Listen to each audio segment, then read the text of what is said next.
पिछले कुछ हफ्तों से ईरान समर्थित यमन के हती विद्रोहियों ने इजराइल पर अपने हमले तेज कर दिए हैं। इससे इजराइल में जबरदस्त खलबली मच गई।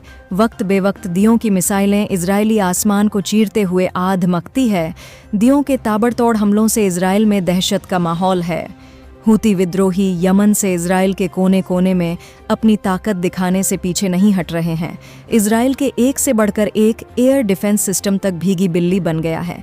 यमनी लड़ाकों की खतरनाक मिसाइलें आयरन डोम जैसे सिस्टम की नाक के नीचे से इजराइल में तबाही मचा रही है।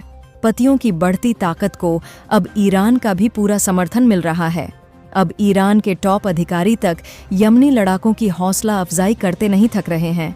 इस्लामिक रिवॉल्यूशन गार्ड्स कॉर्प्स के चीफ कमांडर ने भी हूतीयों के हालिया हमले की जमकर तारीफ की। मेजर जनरल हुसैन सलामी ने गाजा में इजरायली हमले के बीच फिलिस्तीनिज्म जोर नहीं हुआ है। हर कोई देख रहा है कि कैसे यमनी लोग फिलिस्तीन की रक्षा कर रहे हैं। हर शुक्रवार को गाजा के समय समर्थन में मार्च निकाल रहे हैं। सलामी ने यमनी लोगों की दृढ़ता और ताकत पर जोर देते हुए कहा कि हूती विद्रोही पहले से कहीं अधिक मजबूत है। पतियों ने अब तक शानदार प्रदर्शन किया है। कोई ऐसी घटना नहीं घटी है जो इस हालात को बदल सके। गाजा में इजरायली हमलों के बीच सलामी ने कहा, यमनी अपना प्रतिरोध जारी रखेंगे और जीत हासिल करेंगे। खास बात है कि यमन और इजराइल के बीच की दूरी करीब 2000 किलोमीटर है। लंबी दूरी तय करते हुए तिखी मिसाइलें इजरायली एयर स्पेस में आना नेतन्याहू के लिए बड़े खतरे की घंटी है। मालूम हो कि हाल में हूती विद्रोहियों ने इजराइल में हाइपरसोनिक मिसाइल से भी बड़ी तबाही मचाई है।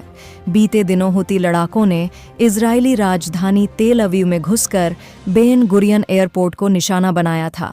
दावा है कि यह अपने टारगेट पर सटीक हमला करने में कामयाब रहा।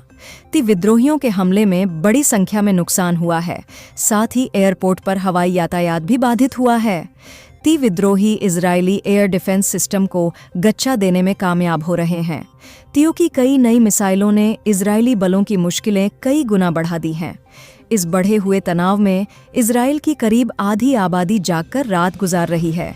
इसकी वजह होती विद्रोहियों के मिसाइल हमले का अलर्ट देने के लिए बजने वाला सायरन है, जिसके बाद लोगों को शेल्टर में जाना होता है। इस बीच इजरायली मीडिया आउटलेट यरूशलम पोस्ट की माने तो तियों के साथ संघर्ष में उलझना इजराइल को मुश्किल में डाल सकता है। इस संघर्ष में इजराइल को कई तरह के नुकसान उठाने पड़ सकते हैं।